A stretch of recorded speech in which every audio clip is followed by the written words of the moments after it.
Welcome to the session, Sun, Wind and Biomass, India's Path to a Sustainable Future. This is part of the Harvard Climate Action Week activities, and we're very happy to have you all here. Good morning to you here in the US and good evening to you in Asia. This session is sponsored by the Harvard China Project on Energy, Economy and the Environment, and the Lakshmi Mittal and Family South Asia Institute here at Harvard. I'm An Ho. I'm an economist here at the Harvard China Project. The speakers are the authors of a new book with the same title, Sun, Wind and Biomass. Michael McElroy is a professor of environmental studies at Harvard and faculty chair of the Harvard China Project. Professor McElroy expertise is in atmospheric science, climate and energy science, including their relevance to different national circumstances. Prem Jha is a distinguished journalist specializing in energy issues. He was a visiting fellow here at the Harvard China Project for several years, and are the award Energy Journalist of the Year by the International Association for Energy Economics. So a couple of session rules. This meeting is recorded. The speakers will talk for about 40 minutes and will then take questions from the audience. So if you have a question or comment, please write them in the chat box, and I will read the questions to the speakers during the discussion section. So let me now turn it over to Professor McElroy. Thank you, Man. Let me begin by thanking some people. I mean, first of all, Kelly Corcoran Nault has done an amazing job of organizing this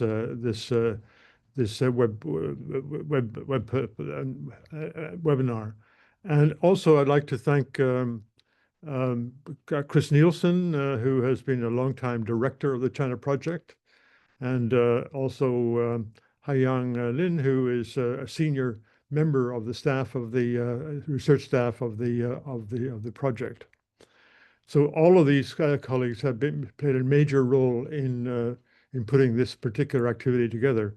And I'm impressed with the fact that Kelly attracted, I think she said, up to 500 people who signed up for the potential to associate with this webinar. So that's a pretty amazing thing at this time of the year. Okay, so let me begin by giving you a little bit of the context for the book that Prem and I wrote. We were convinced from the outset that climate change was not only a global issue, but also had local implications and also required local action. The key factors responsible for climate change are CO2, carbon dioxide emissions largely from the burning of fossil fuel, with an additional contribution from other trace gases, notably methane, that is produced from cattle, for example. And in the India context, that might actually be a significant source that we have to be concerned about. And so the problem is that in terms of the carbon dioxide, the major constituent, the key issue is our reliance on fossil fuel, on coal, oil, and natural gas for our energy sources. Okay, so the key question is, how can we reduce our emissions of these so-called greenhouse gases, and at the same time preserve some level of security and health for the populations of the world? The current largest emitter of carbon dioxide is China. Has very recently sort of surpassed the United States. The United States used to be number one. China is now number one. The United States is number two. And then India is the number three in terms of national emissions. And in the case of India, there are issues that are quite different here that we need to be concerned about. First of all, India is now the world's largest population, having just recently surpassed again China. India is also a rapidly growing economy with ambitions to, in fact, continue to grow. And India, however, is also heavily dependent for its energy source on local sources of coal. And the coal in India is not actually very high quality, And so there is associated with that significant problems with air pollution and other sources of problems. So what our book has tried to do is to take a look at how we might deal with the issues involving India and reducing the emissions of these greenhouse gases. But before I get to that, let me sort of give a little bit of a history of how we got involved in this. 30 years ago, I was invited by the newly appointed Harvard president, Neil Rudenstein, to head up a university-wide organization that would focus specifically on environment, not only the impacts on human population, but also on health and also on natural systems. And as we began to think about this particular concern, in the background of our concern was the issue of climate change. Think of 30 years ago, people were concerned about climate change, but it wasn't a really big issue in terms of the local properties of the discussion that was going on. But we recognized that in the meantime, if we were going to deal with the climate issue, we had to understand more what was going on in China. China was clearly going to be the largest emitter, and it did become, as we said before, the largest emitter. So if you're going to deal with the climate issue, at a minimum, you have to deal with the problem in China. So for that reason, we set up this organization, which the China Project, which Mun had mentioned, and over 30 years or so, the China Project has entertained over 300 Chinese scholars and has produced a wealth of important information, published material in major journals. And it's important to recognize that we could not have addressed the issue here without having this community of scholars that were going to work together. So over this 30-year period, we have built an amazing association of scholars here at Harvard and other universities here in the United States, and also notably colleagues in China. So we need to think about strategies to address the rest of the world, and in particular to address the problems of India. As I mentioned before, India is the most populous country in the world. It's also the country that is rapidly growing and in fact has a major source of CO2 emissions and also methane. And if we're going to deal with the global issue, we have to deal with the India issue. So that's a challenge that we have to address. So we were encouraged to do this when Prem spent time as a distinguished visiting fellow at a number of occasions at the China Project. And as Mun mentioned, Prem has a distinguished career as a journalist and as an environmental advocate in India. And what he brought to our study was a deep and sensitive appreciation for what climate change was indeed doing for Indian populations and how we might begin to think about it in a way that not only dealt with the climate issue, but also dealt with some of the social issues that are really incredibly important. And I'll sort of just mention briefly, and I'll come back to it, one of those important social issues. The people who live in parts of the countryside in India are poor and are often very, very poorly employed, and they have large families. And so over time, what's happened is that the family holdings of land has shrunk to the point where it's just barely viable. And so that's a really serious problem. How do you deal with the climate issue while also sort of thinking about dealing with that particular problem? And Prem is going to talk about that a bit more, and I'll say a little bit more about that in a little while. But in our study, we begin by looking at the opportunities to substitute fossil fuels with renewable sources of so-called renewable sources of energy, notably wind and solar. And so the way we sort of go about doing this is that the first thing we do is in our group, we're able to make estimates of what the potential for wind is and what the potential for solar really is. And we do that with high spatial resolution and also with high temporal resolution. So if you're going to do it, you need to sort of have a sense of how the sources of energy are going to change on a timescale of an hour or so, and how you can integrate that into the economy as we go. So let me just show a slide of one of the results that we got from our study of the importance of wind and solar. Now, so on the left-hand side here is the result for the potential for wind power, and you see that there's a significant spatial variation in the potential production of electricity from wind. Those are the dark red points were points of high potential wind production, and on the right-hand side you see solar, which is a little bit more distributed, except again there are some high points up in the northwest part of China. So this is sort of the starting point, and the bottom line is that when we do this study, what we find out is that there is enough wind and solar in potential in India to essentially substitute for its current reliance on fossil fuel. But there are problems with it. One of the problems is that wind and solar are variable. And so if you're going to take advantage of the opportunities for wind and solar, you have to be able to either store the electricity for some period of time or distribute it over areas where you take areas that have high wind at a particular time and send the electricity to areas that are poor wind or poor solar. And so there's a major investment in infrastructure that's required to make this transition from fossil fuel to renewable energy. And in our study, we also examine the potential for producing hydrogen from wind and solar energy using the process called electrolysis. And the hydrogen could become a major input to the industrial sector and also to other aspects, as well as being a way for us to store the energy over this particular period of time. But now, on the downside, the fact is that as you develop wind and solar, you're also requiring a major use of land.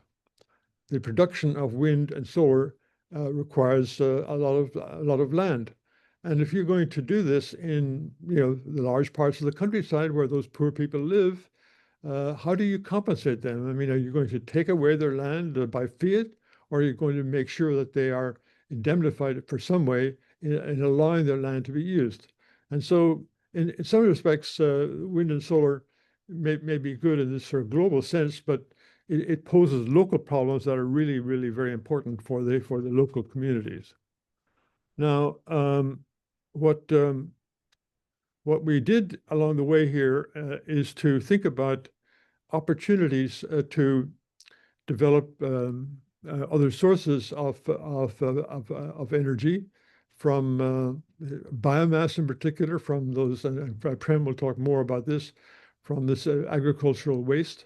And I might say that the current situation in India is that there's multiple cropping in large parts of India, and that multiple cropping is associated with how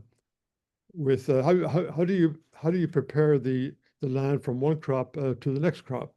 And the traditional way of doing that is you burn the agricultural waste in the field, and that produces a significant source of devastating air pollution. Even the city of Delhi, on multiple occasions, is the most polluted place in the world. Okay, so we don't want that to continue. So are there ways in which we can be more productive about this? And we'll talk about this a little bit more. So in addition to looking at how we could exploit and use the biomass in the agricultural situation, we also have looked at other sources of biomass, if you will, that we could usefully employ. So, for example, not a big surprise, but in a large community such as India, there's a large production of municipal waste.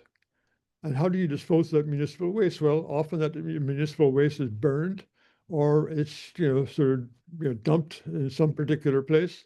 Well, why not use the organic carbon content of that to produce useful products? And that's one of the advantages of that, compared to the agricultural waste that Prem will talk about a little bit more, is that the sources of the municipal waste are, of course, already concentrated. You don't have to pay to collect the stuff. It already is being collected for for hygienic reasons, and so all you have to do is to find a way to exploit it. And so we have talked about that in our book as well. And there are other concentrated sources of organic waste that we think are important. So one, for example, is India has a large paper industry. Okay, the paper industry produces pollution compounds that, again, are a problem for pollution of water systems in particular. Why not use that, again, to produce useful products? And the third one, where, again, you don't have to spend the effort of collecting the waste, is the sugar industry. India has one of the world's largest sugar industry, I think is the case. And along the way, you produce bagasse, and instead of burning the bagasse, why not, in fact, again, convert it? So we have multiple ways in which we can, I think, make a difference to the quality of life in India. So let me sort of turn this over to Prem to say a little bit about some of these issues that I've sort of hinted at here that are really, really important. Prem. Thank you, Mike. And thank you for the very lucid and clear introduction to what I want to say. I think that you have said as much as was needed on solar and wind power, and our book has very detailed estimates of how much more power there is in India, of supply there is of both, in the country. And so I will therefore come to concentrate today on the role that biomass, crop residues in particular, can play, both in ensuring a reliable supply of power, as well as in creating employment and incomes in the rural areas, which will resolve the problems that Mike has just talked about, and which are really very serious indeed. Before I start, let me tell you at this moment, to give you an idea of how serious they are, 83% of the people under the age of 30, between 16 and 30, who are part of the labor force, are unemployed today. I mean, just think of it, more than 4/5. And how they manage to make a living, scrape a living, is something that most people in our comfortable middle class areas here don't even want to think about. However, I think that the biomass does, and its utilization in the right ways does provide an answer, and I'm going to talk about that in some more detail, beginning now. See, I think first, I would like to make one brief point, which is that although I'm speaking about India, what I have to say applies to all developing countries and also to developed countries. The same technologies that I'm talking about here can resolve several problems that we face in shifting out of fossil fuels throughout the world, but they're of greatest importance to the developing countries, and among them to India. The first one that Mike has already mentioned is the problem of intermittency of both solar and wind power. Well, the thing about biomass is that if you use biomass gasification as a source of electricity, then you will be able to actually you'll have a third large source of power, which is in your control, which can be seamlessly added to the power from sun and wind whenever that becomes necessary. So in fact, one of the problems that we are facing today in all countries which are relying mainly on solar and wind power would be resolved by the use of biomass to generate electricity. Now, I'm going to dwell on how easily and at how little cost we can fill the gaps of intermittency through biomass. The world produces about 5 billion tons of crop residues a year and around 4.6 billion tons of forestry residues. Of this, India's share is about 1 billion tons of crop residues. There are some forestry residues, including what has been mentioned by Mike about the paper industry, but they are really very small by comparison, so I'm not going to touch upon them. But we do produce about 1 billion tons of crop residues, of which about 1/3 or more is from the sugarcane industry alone. Now, in tandem with solar and wind power, the gasification in situ of this biomass, that is to say, in the villages themselves, will produce a fuel gas that can generate electricity, all the electricity we need to ensure that the 24 hours totally reliable power that the world needs if it's going to move out of coal and oil. But that is only the first, and although one of the most important benefits that can flow from harnessing biomass to the production of commercial energy. Biomass gasification can also meet industry's need for intense heat, especially in the steel and cement industries, and provide a route to producing green hydrogen to replace gray hydrogen at an affordable cost to meet the energy needs of industry. The technology required I'll speak a little bit more about gasification.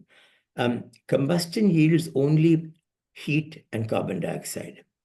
But gasification, which is combustion in a limited supply of air or pure oxygen, yields carbon monoxide, hydrogen, small fractions of methane, heavier gases, and/or tar at temperatures below 700, maybe, and between 400 and 700 degrees centigrade, I would say. And it produces only carbon monoxide and hydrogen when the temperature at which the gasification takes place is above 1,000 degrees centigrade. The fuel gas obtained from air-blown gasification contains a substantial amount of nitrogen, but its calorific value nonetheless is well above the minimum required for using it to run electricity generators. All of the above is well known. The technology is relatively simple and came into use at the end of the 19th century. As far back as that, today there are more than a dozen manufacturers of small to medium-sized gasifiers in India who meet a variety of local needs, especially in the food processing industry, where smokeless heat is an absolute necessity. But to my knowledge, it is not at present being used in any country to generate electricity on a significant scale. The main reason is the high cost of transporting biomass. 1 ton of rice straw occupies 5.5 to 10 cubic meters of space, depending upon how tightly it has been packed. But a ton of average Indian coal occupies less than 1 cubic meter. Given the current price of transport fuels, it is uneconomic to transport biomass for more than 20 kilometers in any direction and for any conceivable use. In India, therefore, almost a decade ago, the government of Punjab encouraged investment in small conventional power plants set up in rural areas to generate power by burning wheat and rice straw, and promised to buy the output of their cost at their cost of production. But it stopped this after 7 or 8 such plants had been commissioned because their cost of production was double the national grid-based tariff for electricity. I'm talking about the economics because it is very important. Without a good, solid economic base, we will never be able to leap out of fossil fuels into renewable energy.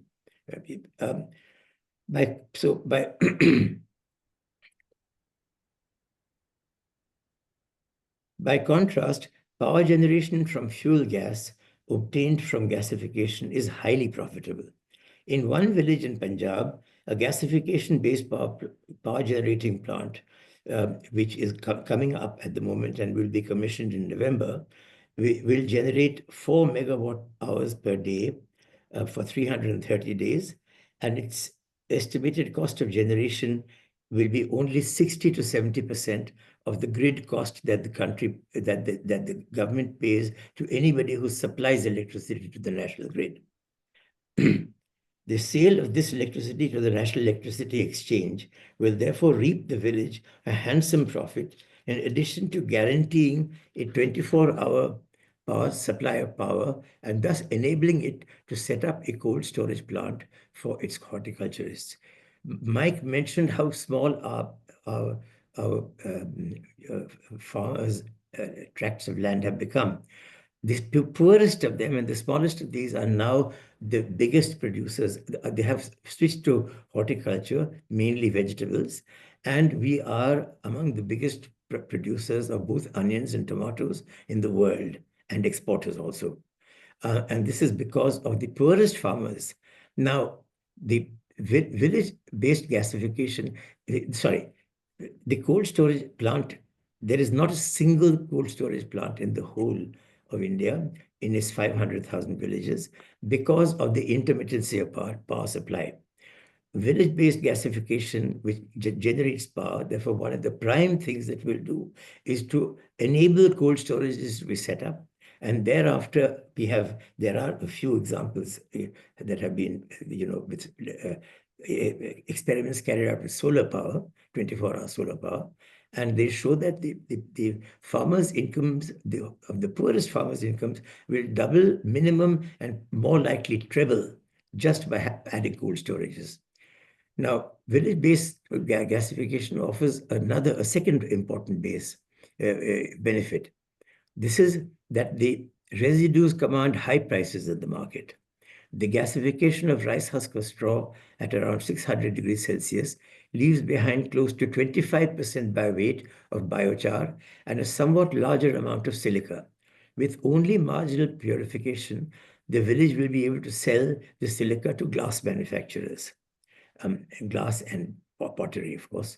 But it is the biochar that will transform its future. This is because after drying, it consists of 80% or more of carbon and no sulfur, actually. It can therefore replace coking coal in the blast furnaces of steel plants.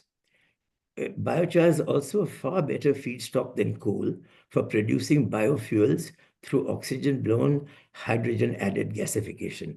This was the technology that was used by Germany, using coal, to produce all of its transport fuels during the Second World War, because Germany doesn't have a single oil well. It was also used by South Africa during apartheid for more than 10 years, and probably is still being used to some extent.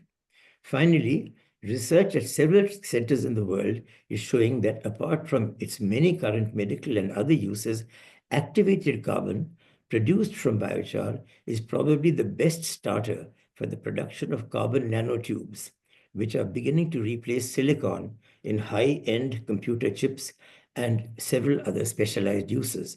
The demand for CNTs is growing at 15% a year, the world demand. And according to Google, the simpler forms of CNT, please note, the simpler forms of CNT are currently fetching $10,000 per kilogram, $10 million per ton in the world market. I can dwell almost endlessly on the other future possibilities that crop residue gasification will open, not only for India, but every developing country in the world, and to a considerable extent for also the industrialized countries whose GDP growth peaked in the 1980s and 90s, and which are currently struggling with mounting unemployment and soaring social costs. But suffice it to say that it and its downstream uses will not only make the transition out of fossil fuels much easier and faster for all of us, but greatly ease the crisis of rising unemployment that every country faces at the current moment. If I have a few more minutes, I'd like to say a bit more on this unemployment crisis in India. As I mentioned, 80% or more, 83% actually, of the people under 30 and above 16 who are looking for jobs are not getting them. But the bulk of them are concentrated in the villages. And they become a huge migrant population, which is actually surviving on 1 or 2 days of work that it managed per week of work that they managed to get in the labor markets, in the free labor markets in the cities. And this is a terrible, insecure sort of hand-to-mouth existence that they're leading, and from this they're saving and sending money back to the villages. The best part of the biomass gasification project is that the projects will have to be located in the villages themselves, or at best at the center of 3 or 4 smaller villages, at most 2, 3, 5 kilometers away from where the crop has been grown and the biomass has been harvested. That's one very great importance of this. The second is that it will, just the gasification part, we have calculated, and there is in that for the project that's coming up in Punjab, just the gasification plant itself will generate about 20 jobs, permanent jobs, direct and indirect employment included, for 12 months of the year at wage rates which are low for the cities, but which will be a boon in the villages, because they will come on top of what they already have. They have their homes, they have the little tracts of land, they have their basic foodstuffs. So this is cash income, which can do all kinds of things, including, most important of all, providing the backing for education for their children. I think that this is, to me, the most important benefit from biomass gasification. We have described it in our book in 2 chapters. I want to add a little bit more about the other technologies that we have explored in the book, wind and solar. These, if you have purely desert land, you don't have a problem. But India has almost none of that except in the Thar Desert. We have a huge amount of semi-arid land, particularly in southern India, which is, which is under very dicey farming conditions just now, and which accounts for a very high proportion, almost 8 to 10,000 farmers' suicides per year in the country. And the bulk of these take place in the southern Indian peninsula, in the plateau regions, inside the coast. Now, here, solar and wind power are ideal for both these, as you've seen from the 2 maps that Mike showed you earlier, and which are in the book in black and white, and unfortunately. But the important thing about it is that this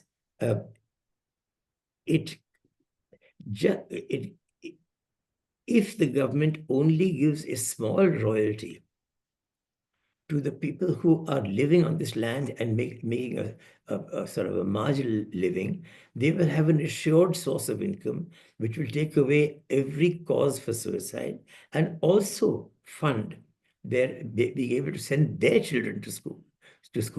So what you're looking at, what you are seeing, is not just through this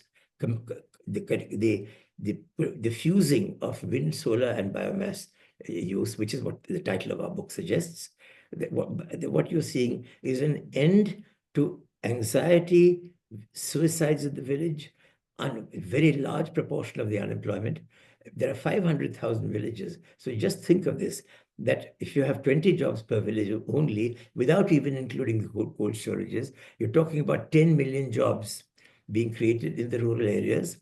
And if you take the multiplier effect of their expenditure, it comes to about 40 million jobs in the country as a whole, over as the income effect spreads over the rest of the country. The results, I think, can be dramatic, far beyond anything that we've imagined so far, or we've thought of even. And I think that it's equally true of nearly all developing countries, particularly countries with semi-arid and arid areas, where solar and wind royalties, small royalties in solar and wind, can change the lives of the people. I'm talking about sub-Saharan Africa, for example. So I will stop there, and thank you very much for giving me this opportunity. Thank you, Prem, for this eloquent discussion of the opportunities for biomass. Before turning it back to Mun and questions, let me make a few associated comments. First of all, India's climate. India's climate is very heavily dependent on the monsoon. And, what's been happening recently, even with this current climate system, is that the monsoon has become increasingly unreliable. So you get a situation where the rains don't begin when you expect them to begin. And sometimes when they begin, there is too much rain in a particular region. And so you have washing away of soil and all kinds of problems that go with that. So already India is heavily dependent on a function of climate change. And so that's only going to get worse based on the projections that we have. The other thing that I think I want to just sort of mention is that, as we've said at the beginning, this is a global issue. And we have to reduce the emissions of these greenhouse gases globally. That means that, the big guys have to play a role, but also the little guys. Prem mentioned sub-Saharan Africa. We have to have a focus about what can happen there.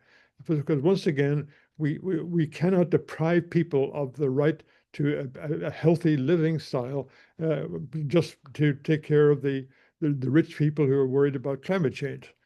And what concerns me at the moment is that we have a situation where China actually has done a pretty good job of decarbonizing its system.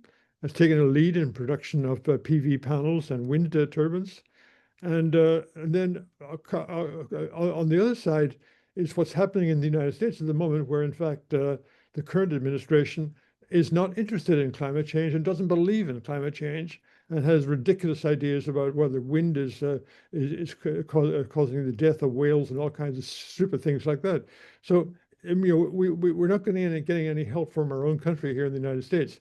And so then, we do need help from other countries, and India is a particular place indeed. I might mention also that we are also thinking about other countries. We are thinking about Southeast Asia. We're also thinking about Africa, and Haiyang, for example, has been doing some very interesting work on Namibia in Africa and the opportunities to decarbonize and still provide a healthy living for people in Africa. The last thing I want to say before turning it over to Mun is that one of the things that's been really impressive for me about our China project is that, as I mentioned, we've been able to entertain here at Harvard, a large number of Chinese visitors, some junior, undergraduate level, some graduate students, post PhD, and also most of those people we have seen going back to China in influential positions, not only in government, but also in academia. So we're building a cross-cultural community between Harvard and China. In particular, we have a specific certified relationship between Harvard University and Tsinghua University in Beijing. The other thing I would say about this is that the advantage, there are multiple advantages on both sides, but I am really impressed with the fact that the opportunity for our students here at Harvard and for our colleagues at Harvard to interact with smart young people from China is an educational experience in its own right. And my objective here is that I hope that we're able to do something similar for India. I would love to see, before I pass away, I would love to see a situation where Harvard is entertaining, young Indian scholars, and also India is making an opportunity available for young Harvard scholars to spend time in India to learn about things, so that we build this global constituency. So, Man, over to you. Thank you very much, Michael and Prem, for a very good summary. There are quite a number of questions in the chat box. I will read them, and the audience can continue to write the questions. Let me start with the most direct one. What is the percentage of energy of the various sources in today's India? And sort of what is the percentage of biomass and wind? What are the main issues India has in facing this energy mix today? Okay, well, I'll take a cut at that, and Prem can add to it. Biomass is not a significant contribution to India's current primary energy situation.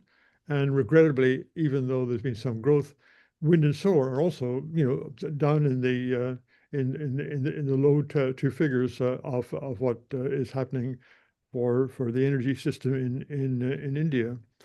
And so it's still heavily reliant, obviously, on domestic sources of coal, which are very polluting, and imported sources of oil and natural gas. Now, one of the things I would like to sort of just comment on is that if India does make the transition that we're talking about, Prem and I are talking about in the book, to this future dependent situation where fossil fuel no longer is the primary source, India will then not have to import large amounts of oil. India will not have to import large amounts of natural gas. And so there's a saving for the Indian economy that is going to be pretty important here, and the opportunity to exploit that savings to develop this different path is an important thing to do. Prem, you may want to add to that. Yes, on the last point, oil and gas imports come to almost 250, crores and 2,500 million rupees. But say 250 million, or $2.5 billion. Sorry, that's right, a year. And certainly what this does is that you not only does it make it difficult to get other things that are needed for growth, but our income goes abroad, and the multiplier effect of that income takes place in the countries that are selling the oil and gas to us. Whereas if we are able to replace that with our own sources, particularly by combining the three sources of solar energy, and the third being biomass, then you not only create the direct employment that I talked about, 40 to 50 million jobs, but the employment that is generated by the expenditure of the money that is now going out of the country within the country. And that again will add another 20 to 30 million jobs. So in fact, the total impact of biomass and energy self-sufficiency using fossil fuel, renewable energy sources, sorry, is I mean, almost unimaginably great. I mean, it opens up the doors to a whole new world, in which the locus of development, which for the last 300 years, 250 to 300 years, has been cities, will go back to the rural areas where they were since the last ice age. And in fact, cities will become, as in the Middle Ages in Europe, mainly marketing towns. And along the coast, export-import towns, and they will of course be very high-end manufacturing centers also, but they will cease to be the polluting, low-end manufacturing centers that they are today in the developing countries. Thank you very much. Let me follow with a somewhat related question from Kashabai Marada. Do you see the transition to solar energy creating other climate vulnerabilities or other problems? Mike, will you take that? That's a good question. That's a good question.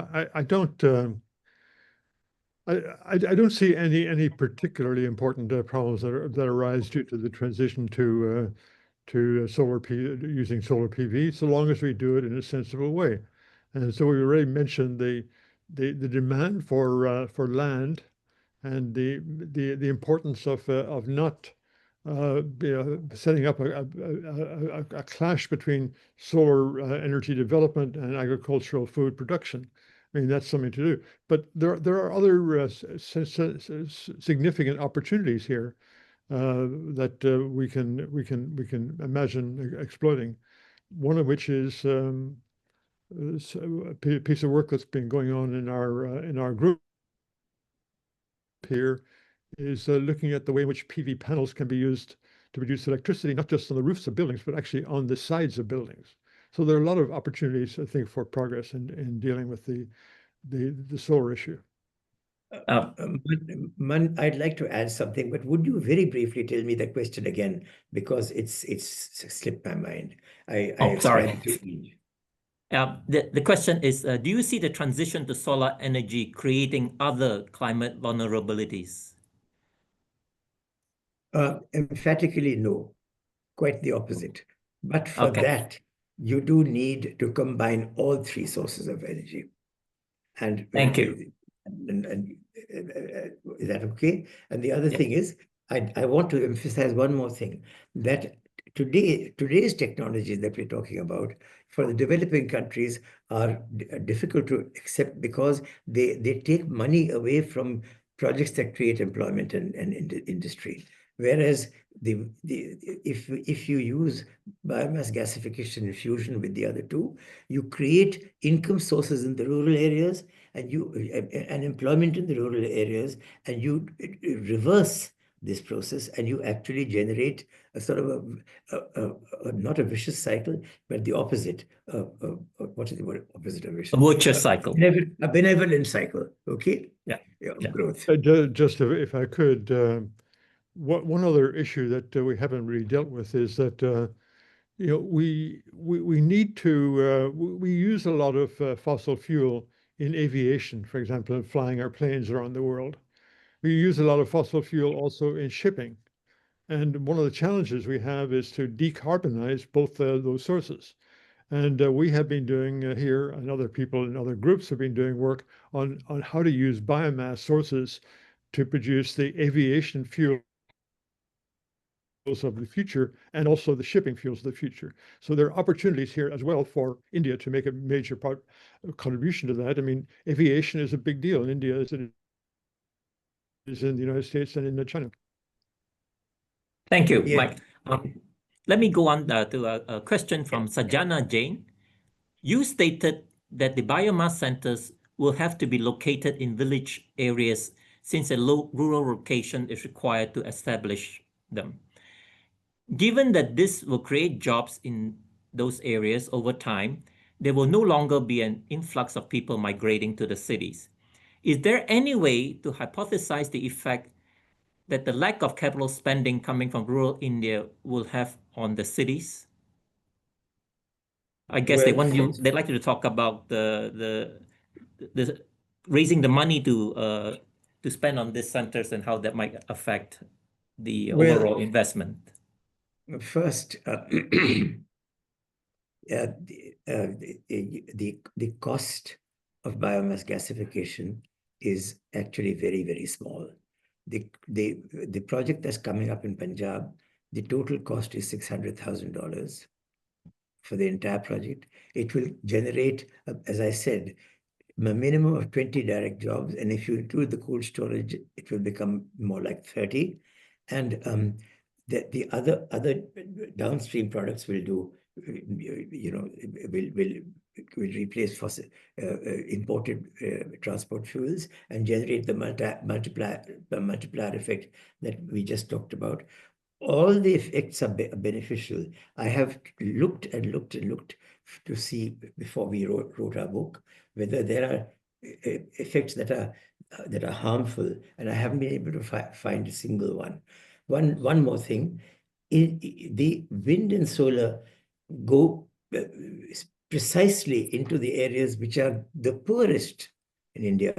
Actually, not only in India, but all over the world, the population is such that there is really no uninhabited land left, except perhaps in the center of the Sahara and the center of the Thar Desert and the other hot desert of the world. Now, so the result is, but people live really, really miserable and hand-to-mouth existences. You give them that royalty on the generation, and I'm talking about 5% of the selling price, no more. In our book we have made this clear, and you transform their future. That steady income makes them creditworthy. They can take loans and send their children to school. They can take loans and build better houses, and so on and so on. So I think that I do not see, you see, the conflict between decarbonization and economic growth, whatever kind of economic growth that all developing countries are facing, and therefore they're fighting like hell in the COPO meetings after Glasgow. Every COPO meeting has ended in disarray and disagreement. That will disappear. Thank you, Prem. There's a question from Doug Sams. Hi, great presentation on a worthy set of problems and solutions. A question on the agriculture side. If biomass is to be removed from farmland seasonally, how will the soils be replenished with nutrients? I have I Mike. think Please. that's an important topic. I think that at the moment, the negative effect of the burning of that crop waste is, in fact, to essentially destroy the properties of the soil. So if you, in fact, harvest it, you're at least eliminating that negative effect. And if, in addition to this, you use some of that biochar that Prem mentioned, and you deposit that in the fields, you're increasing the ability of the soil to retain moisture and to provide the nutrients that are needed for it. So I think there could be positive effects if you do it the right way. May I add a little bit more on Yes, this? please. You see, you don't actually need to add more than a little bit of the biochar, because actually when the crop is cut, there is a stubble of about 8 inches, whether it is in 8 inches high, whether it is in rice or wheat or any other leguminous crops also for that matter. And that stubble should be plowed back into the soil. And in our book, we have quoted a 60-year study in Ukraine, which of wheat production under conditions where carbon is added to the soil, carbon is not added, but the stubble is replowed back into the soil, and where it's completely removed. And they found that carbon addition to start with certainly increases, what do you call it, productivity. After that, it flattens out. And there's also a limit to what you can do, because don't forget, 9/10 of the carbon in your biomass residues comes from the air. It doesn't come from the ground. So if you keep plowing it into the ground, you're increasing carbon content to a point where it may actually become counterproductive. But however, that's some way away. The very important thing is that the key point of that Ukraine study was that if the stubble is plowed back year after year, over 60 years, the productivity of the soil remained unchanged. This is an EU study that has been put out that we have quoted in our book. Thank you very much to both speakers. There's a question from Lavender Duby. What are the infrastructure challenges needed to deliver renewable energy to the consumers? What are the energy grid and storage infrastructure challenges needed to deliver this to the consumer in India, in terms of the cost and the time? Okay, let me take a cut at that.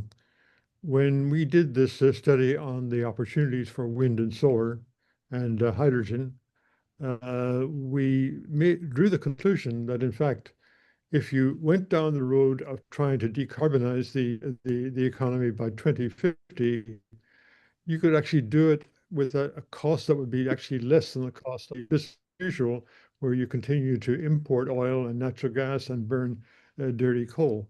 But I think you have to be able to do this in a sensible way. If I could, let me also sort of mention something here, which is that there's been some interesting work going on involving some of our colleagues in China, for example, on the idea of trying to use desert land as a way to produce electricity from solar power. But in addition, which I think is really creative, the idea is that if you install those solar panels in desert areas, what you're doing is you're shading the soil behind the panel. And if you do that, you're actually retaining water in the shaded region behind this thing. And so the argument is that if you develop sensibly in desert areas, you can not only produce electricity from solar panels, but you can also actually store carbon and have an ecological advantage in doing it. And I think there are opportunities to do that in India as well as in China. I wholeheartedly agree with Mike on this. In fact, that is precisely what is happening in some of the projects in Gujarat today. Okay, somewhat related question also from Kiran Magavala. Can you please share with us the reasons why the agricultural photovoltaic option has not yet picked up in India on a big scale? I'm sorry, the agriculture what option? The PV, the solar PV option. Has not taken up, had not taken off in India. Yes. There was a 3 or 4 year hiatus which went wrong, which has got cleared about 2 years ago. I'll tell you what had happened. The reason was that state governments began to compete with each other in getting lower and lower bids, and the vendors competed with each other and gave bids which they could not eventually fulfill. So what happened was that a large number of projects were started and then just left. Or after the bidding was over, the winners pulled out. Now, this went on till about 2022 for about a 4 year period, 3 or 4 year period. And I think in 2022 or 23, the government changed the law and said, no, this will not be done on the basis of the lowest possible bid, and they disciplined the state governments.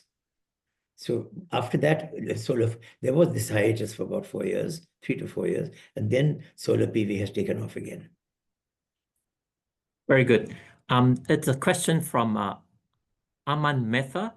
One of the largest issues working with Indian farmers is the false information and fear that people are spreading with the use of biogas and CBG plants. Even if the technology and the economics work, the propagation of information is a big issue that needs to be solved. What do you think about this? Well, I must tell you, I am familiar with the project in Punjab, and we had no problem with the peasants, the farmers there. They understood even before I finished speaking the benefits that they would get. I had a similar experience about 20 years ago when Pepsi, which had opened and does a lot of farm work for their juice-added products in India even today, when Pepsi started attempting dry farming of rice in Punjab, as is done in northern Australia.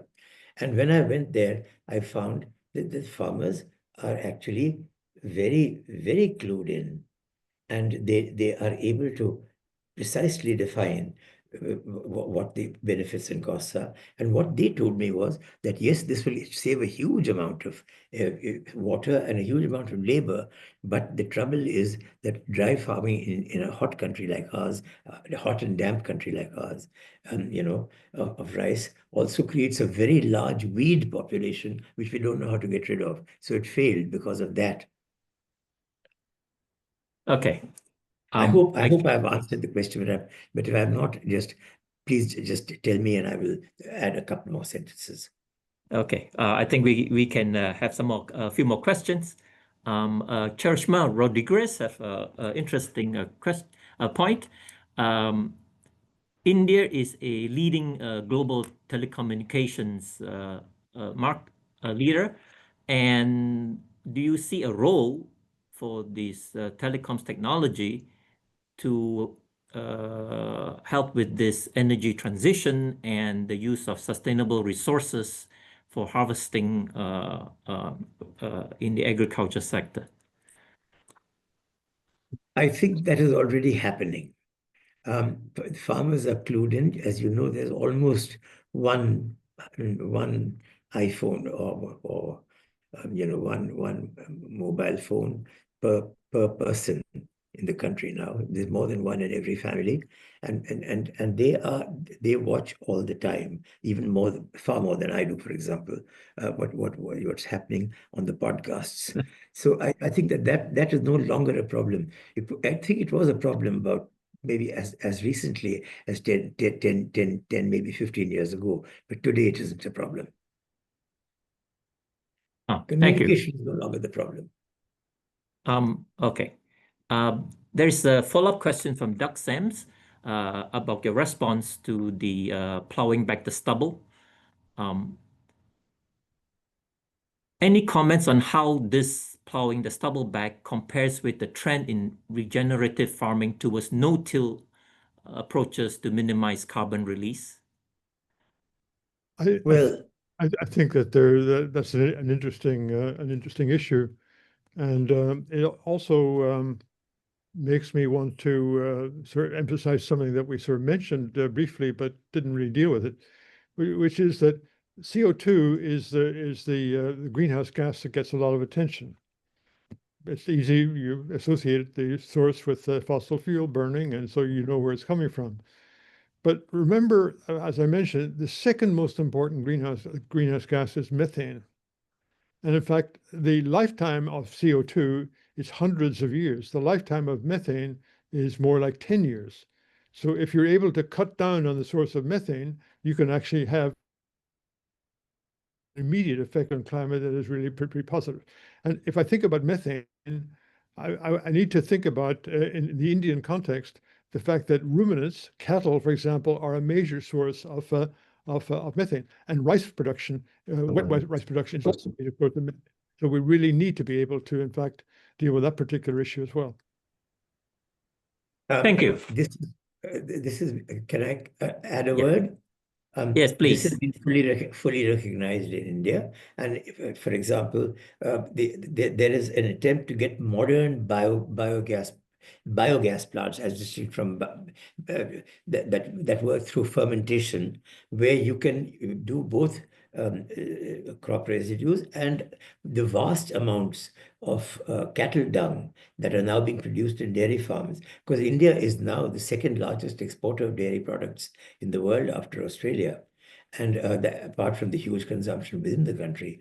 So, I've seen some of the dairy farms in Punjab, they're huge and they produce gigantic amounts of cattle dung. So a German company came about 5 years ago, and they set up a plant in Punjab, which has been immediately, the Punjabi entrepreneurs have halved the cost and made it to 2/3 the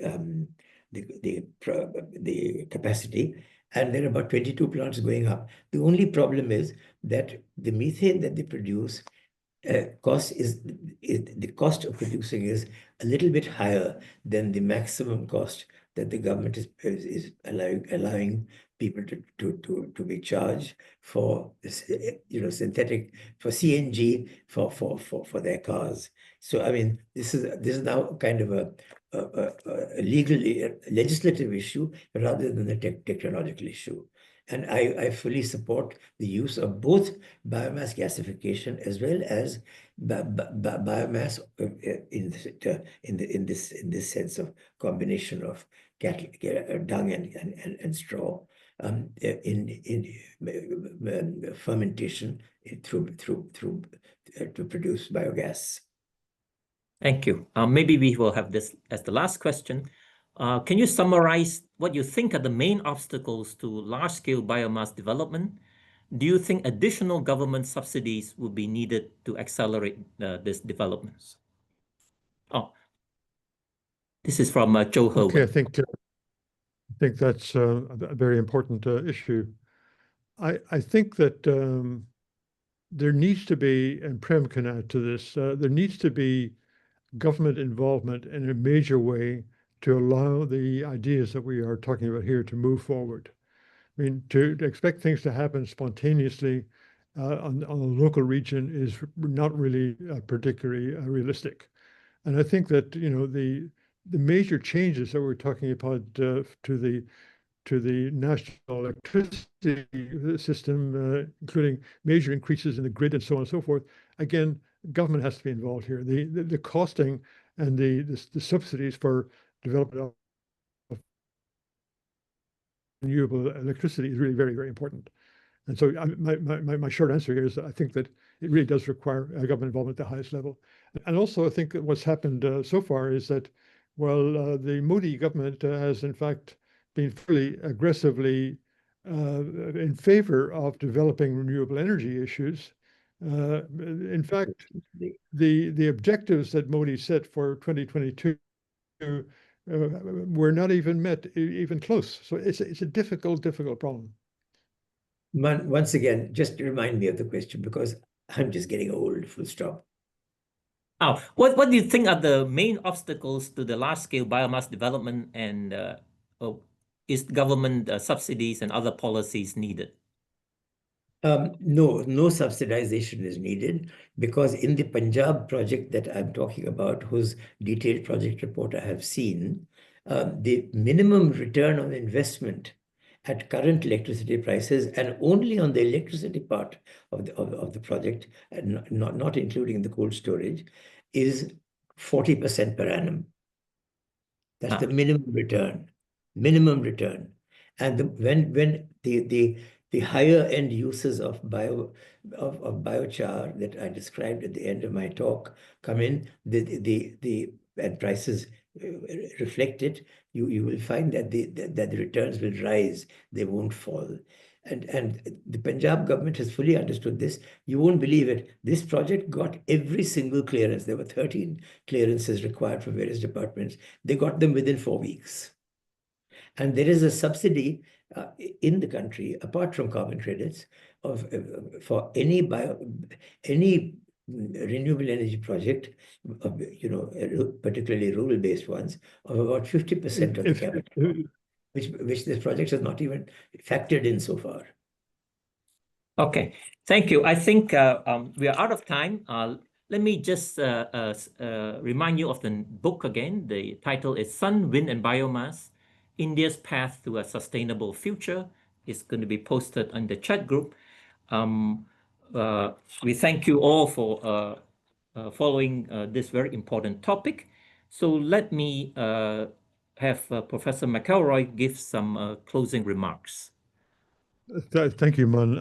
I again repeat what I said at the beginning. I think that the contributions of Kelly and you, Man, and Hayang and Chris have been really incredibly important to developing this particular activity. And also, I hope that what we have highlighted here is that we don't have all the answers. There is a lot more work that has to be done. So, for example, I think that we have in the presentation here, we've tended to underestimate the issues involved with gasification, for example, of biomass. If you, the basic idea of gasification of biomass is you take a carbon source and you expose it to relatively low levels of oxygen, you heat it up, and you turn the biomass into what's called syngas, a combination of carbon monoxide and hydrogen and CO2. If you want to then make a useful product, that's a very complicated thing. And we have done some work here in our group that elucidates that particular thing. So, for example, if you want to make a particular chemical, aviation fuel, for example, you want to be able to tailor the biomass to produce the particular product that you want. Methanol, for example, would be one particular product. And one of the ways in which you do that is you combine the gasification process with the addition of hydrogen from electrolysis, and you try to maximize the production of the particular chemicals that you want. So there's an entire industry that's waiting to develop here that I think where India could play a major role, as well as what is going on in other parts of the world. I 100% agree, Man. Thank you very much. You don't need to come back to me. I hope all of you can hear me. I completely agree with Mike. That's what I would have liked to say, except that he said it much better than I could. Thank you. So let me also just take the opportunity to thank the audience that took the time to listen to this particular story. And you know, I'm impressed with the number. When I look at the number of participants, it's a significant number, above 100 on a regular basis throughout the last hour. So my thanks to all of you who have taken the time and the interest in this particular topic. And please, you know how to find both Prem and me, and we would love to be able to continue the conversation. Thank you, and thank you again, Billy, for doing this. Thank you. Thank you all. Thank you, Billy. Thank you, Man. Thank you, I'd just Hayan. like to note that to the audience that the Harvard China Project welcomes inquiries from academics and others interested in participating in our research program, working with other scholars throughout the university and throughout the world. And we also welcome inquiries from others who may want to support this work. You can just Google Harvard China Project. So thank you all. Good evening to you all in Asia, and good morning to you, the rest of you here. Bye-bye. Thank you. Thank you. Bye. Bye, Mike. Thank you all.